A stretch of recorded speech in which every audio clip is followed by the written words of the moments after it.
Good morning, dear listeners. I am here to share with you today, once again. My name is Travis.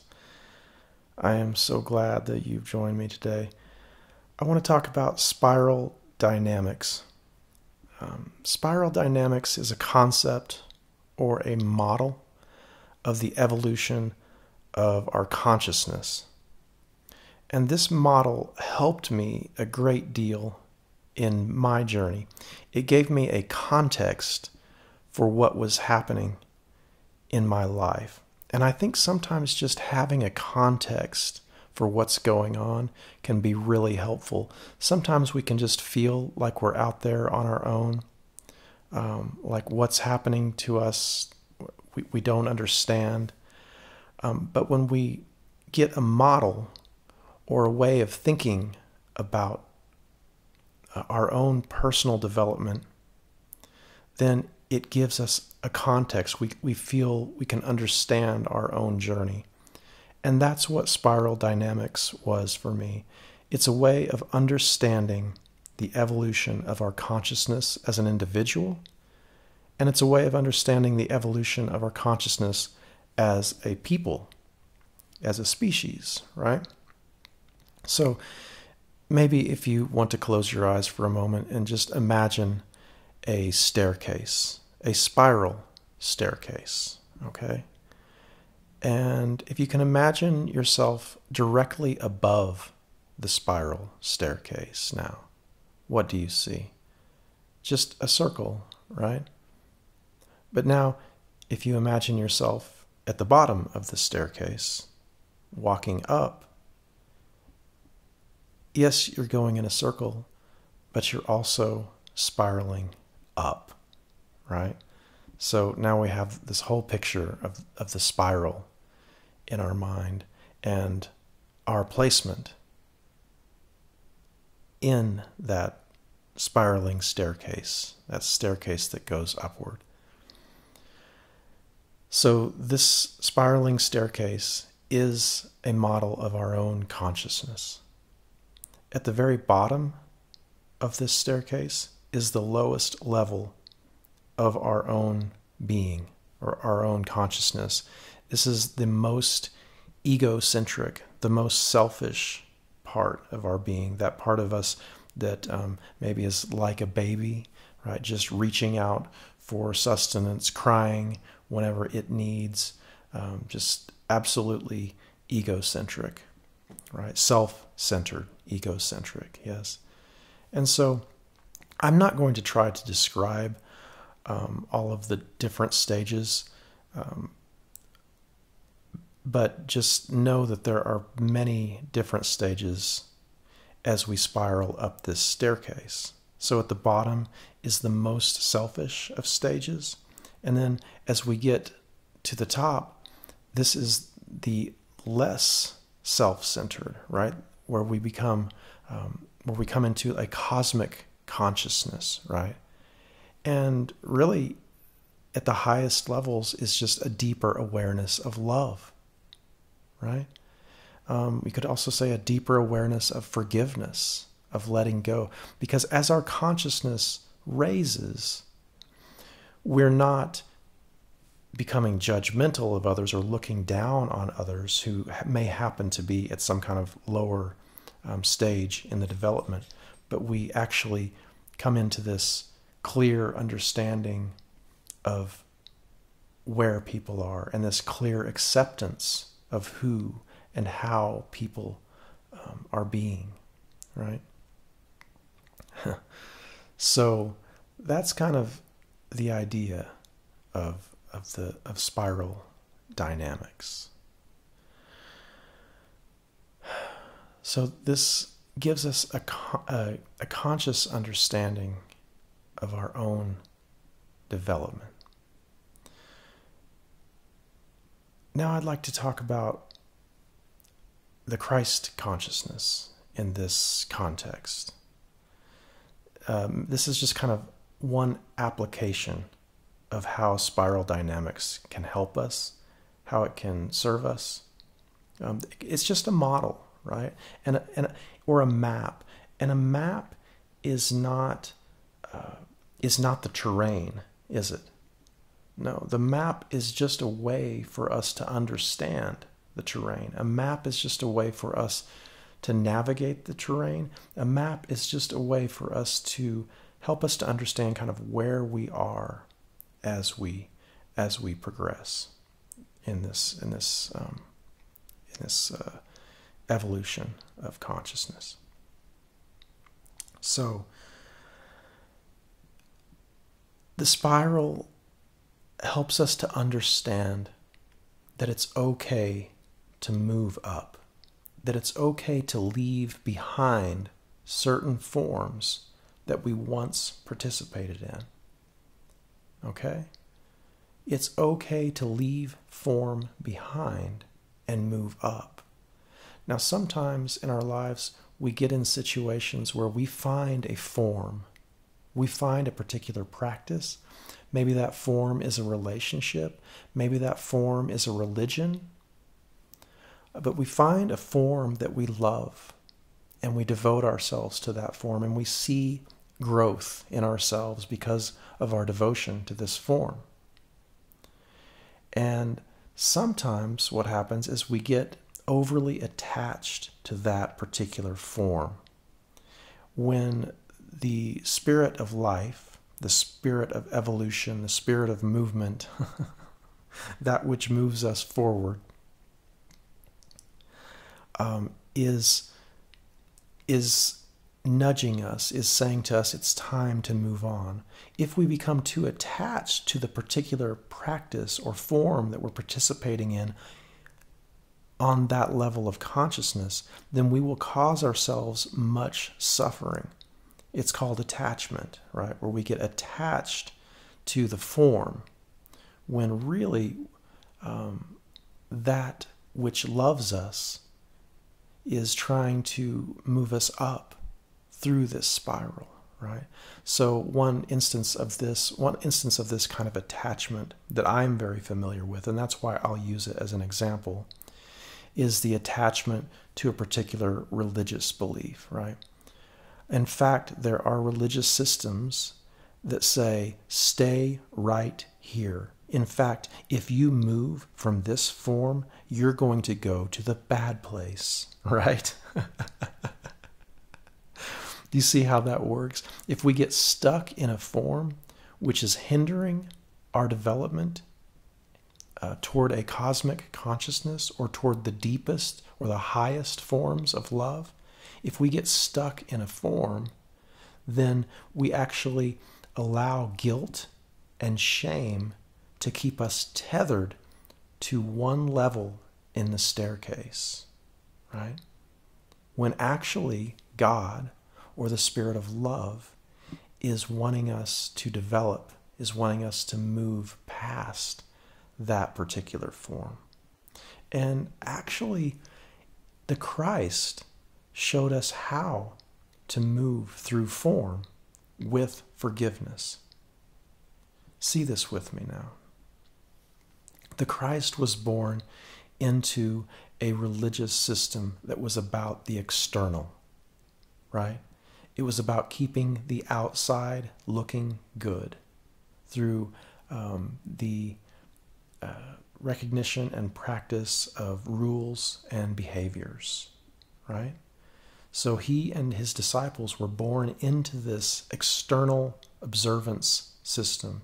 Be holy as I am holy. But the Christ said, be compassionate as I am compassionate. So the Christ was moving us from an external observance of the outside rules, keeping ourselves clean like a whitewashed tomb.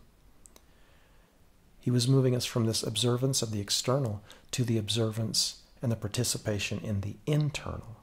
The kingdom of heaven is within. I say to you, it's not just, did you sleep with your neighbor's wife? It's like, what's your heart doing around these issues, right? There was this invitation into an inner world, and I really believe that that's what the disciples experienced with the Christ, is their consciousness was opened to a new way of being, That's what was going on as the disciples answered that call to drop their nets, right? Their consciousness was becoming so expanded. They were experiencing love. They were experiencing themselves and one another, and they were seeing the world in a way that the form that they were born into was not allowing them. And that's why they were willing to drop their nets, to leave everything they knew, to leave all their opinions and their judgments. And if you look at the literal story, right, to leave their families, their businesses behind. That's what their nets were, right? So this is what the Christ calls us to, is to drop our nets, to drop our form, right? To leave behind what we once knew. So this is the natural process of knowing God, or knowing love, knowing forgiveness, moving into this cosmic consciousness, this awareness that we are not alone, that we are not separate. And this was the Christ mind. This is the Christ mind. The Christ mind is that mind which understands there is no separation. There is an illusion of separation that we see through. So to continue with this is what the Christ showed us how to do, is how to spiral up, how to leave form behind. So first we see through the form, yes? We see through the illusion, right? And we all know what it's like to see through the illusion. Whenever we say, that's bullshit, right? We're seeing through the illusion, right? It can be that easy. We're seeing through the illusion. And the Christ saw through the illusion. But not only did he see through the illusion, but he forgave the illusion. And this is a really big part of the spiraling up process. Our process begins to smooth out some when we begin to understand that we forgive every form that we move through, that we begin to see as deficient. All form is deficient in some respect. For example, the form of our bodies, right? Our bodies are an illusion in this dream in which we are living. And we know that they pass away. We understand this, right? We see the limitations of our form. We understand even in the form of our own body that all form passes away. And so this is what the Christ meant when the Christ said that if we try to save our own lives, we will surely lose them, right? But if we give up our life, we will surely save it. We have to be willing to move through this form, to see through each and every form at whatever stage that we're at. So, the Christ saw through the illusion of form, of his own body. He knew that he was not his body. He knew that he was love. He experienced himself in that Christ consciousness, in that cosmic consciousness. He was able to understand himself as the one who forgives, right? Even as the form he was born into was punishing his body, yes? As the story goes, even as all of the sin of everyone came upon him. How was that so? Well, he understood himself as one with all. And so as he looked out on those who were torturing him, he understood there was no separation. He had this Christ consciousness. Obviously, he was the Christ, right? So as he was looking at the other, he understood there was no other, right? So this is how he became that sin, right? He saw all of that in himself. He experienced all of that in himself. And instead of pointing a finger, he couldn't point a finger, right? He couldn't point a finger. Instead of pointing a finger, his practice of forgiveness was so deep and so strong, and his abiding in the one or the Father. I and the Father are one. His abiding in the Father was so deep. His practice was so strong. He had made that decision already so many times that he was able to look out and say, Father, forgive them because they don't know what the hell they're doing. Right? Right? There was forgiveness there. He and the Father were one, remember. He became the Father. He was love. And in love, forgiveness is the most natural of experience, right?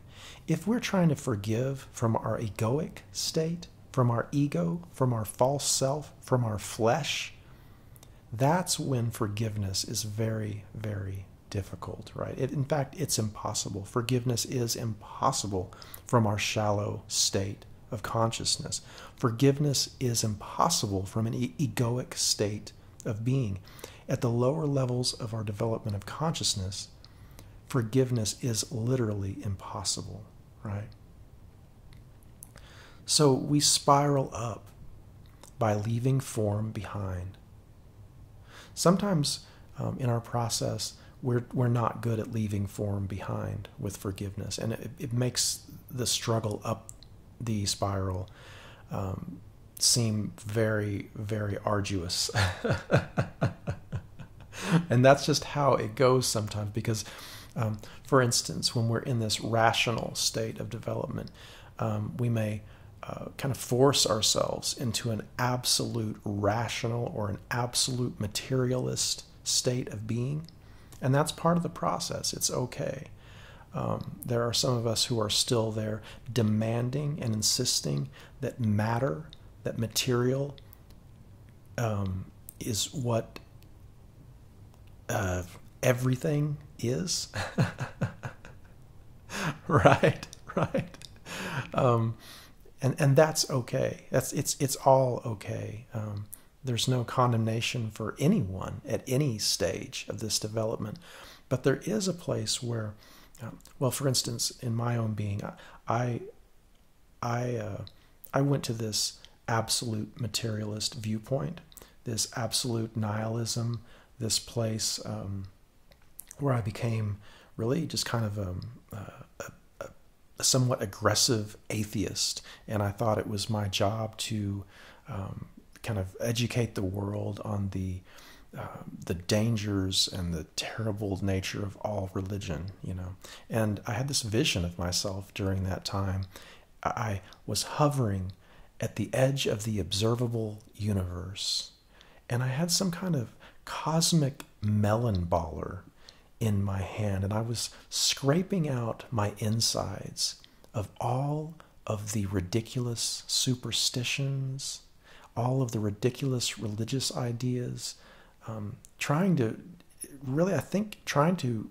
rid myself of all the guilt and all the shame that I could sense that I had picked up in my religious processes.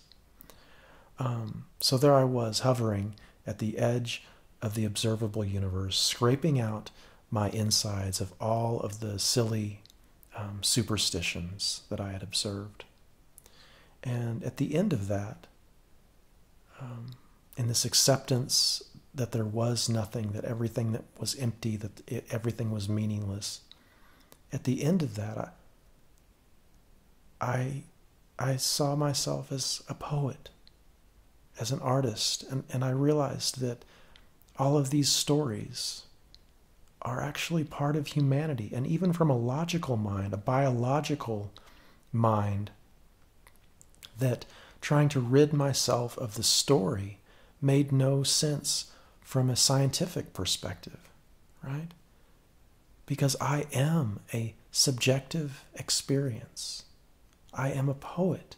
And so these words and all of these stories are sacred to me. I saw myself again as the mystic, and I realized that this nihilism, this absolute materialism, this atheism was impossible. And it was in that moment that I transcended the rational. Yes, I transcended the rational. My teachings from spiral dynamics began with a philosopher named Ken Wilber. And there was a book that was very important to me. It was called Integral Life Practice. And this is the book that introduced me to the concept or the model of spiral dynamics. And Ken Wilber has this word, trans-rational, moving through the rational state of being. And once we kind of bust through that level of consciousness, then we begin to integrate everything that is below us, integral life practice. And then we can go back to some of these practices which may have seemed archaic to us at some point in our rational development, such as, practice like shamanistic, is that a word? Shamanistic? Shaman type practices, spiritual practices that, involve the imagination and exploration of these spirit worlds. There's the sacred medicine journeys that one can intentionally go on to rediscover, to help us to understand who we are, to see that this world is not nearly as solid as we once thought it was. Yes, and then we find ourselves, or I should say, I found myself integrating the practices I had left behind, such as my Christian practice. I was once again able to experience the love of Christ in my life, to see how Christ had truly come to set me free. And I was able to see through very clearly the destructive and exclusionary, the exclusive practices of what I once called fundamentalist Christianity. These practices of Christianity that actually isolate and alienate us from love. So yes, this is how we spiral up through up this staircase into deeper or higher levels of consciousness. So it's important to understand that as our elevation increases, as we move through the rational and into these trans-rational states of being, these cosmic states of consciousness, that it's all about moving toward love and experiencing on a deeper level these the practice of forgiveness. Yes. So as we elevate ourselves, we look now we look from this higher vantage point where we're not affected so much by the suffering of the world. Right? We are moved compassionately, but we're not sucked in by all the details of the suffering. We know suffering in ourselves because probably in our evolution upward, we probably suffered a great deal, or we wouldn't be coming to these higher levels of consciousness. If we are happy, if we are content, we will just stay right where we are in the staircase, right? And that's okay, because if you're happy, you're with God, right? There's no rush. There's no demand. God is not demanding anyone to move. Sometimes people are just content right where they are, and they're serving a purpose at their particular level of consciousness, and that is completely fine. There's no responsibility for any of us to try to move other people on. Now, we can assist, and that is what my life is devoted to today, is assisting people to spiral up, right? To come to these higher levels of consciousness. But it's okay if we're happy at that particular level of consciousness, right? But for those of us who transcend the rational and move into these states of cosmic consciousness, now we see the world from this elevated vantage point, right? And we see suffering as kind of just a general experience, and we see this face of suffering and that face of suffering, and we, just as the Christ did, we see that suffering in ourselves, right? And we forgive that suffering. And this is kind of this is a characteristic of having truly transcended, right? Is that we are capable of forgiving. We're not getting caught up in our own rejection anymore. We're not perceiving the enemy anymore. There's this great, it's kind of a litmus test, have you forgiven your enemies? Have you forgiven your enemies? And this comes in stages, right? This comes, it's something that's going to happen every day, where we're going to have a chance to really love. Have you loved your enemies? Have you fallen in love with those that you once saw as enemy? And when that happens, it's just, that's the miracle inside. That's the impossible, right? Because it's impossible to forgive or to actually love from those states of consciousness that are more egoic, right? Those states of consciousness that are formed by opinions and judgments. There's this phrase that says, would you rather be right or would you be happy? So many of the lower states of consciousness, we choose right because we know we're right. We're right. And I suffered from being right for a very long time, and it brought much suffering until I became ready to release and to understand all of my suffering as just this egoic experience, right? So if you're happy at your particular level of consciousness, then you are with God, right? There is no fault. But if you're suffering at your particular level of consciousness, it means you're ready to move up, right? It means you're ready to spiral up, to keep moving up. If you're unhappy, that means that you're being called upward to higher levels of consciousness. Okay? I'm so happy to be able to speak to you today. I hope this was helpful. Please leave some comments down there if you want. This is a connection project for me. I am trying to share my experience, my strength, my hope with those of you who are coming into the same or having a similar experience as I am. Yes, you are not alone. We are not alone, and that's my main message. There's an illusion of separate self, right? And that illusion causes suffering. That's the one problem, is we think we're separate. And so many of us are waking up right now. So many of us, including you, obviously.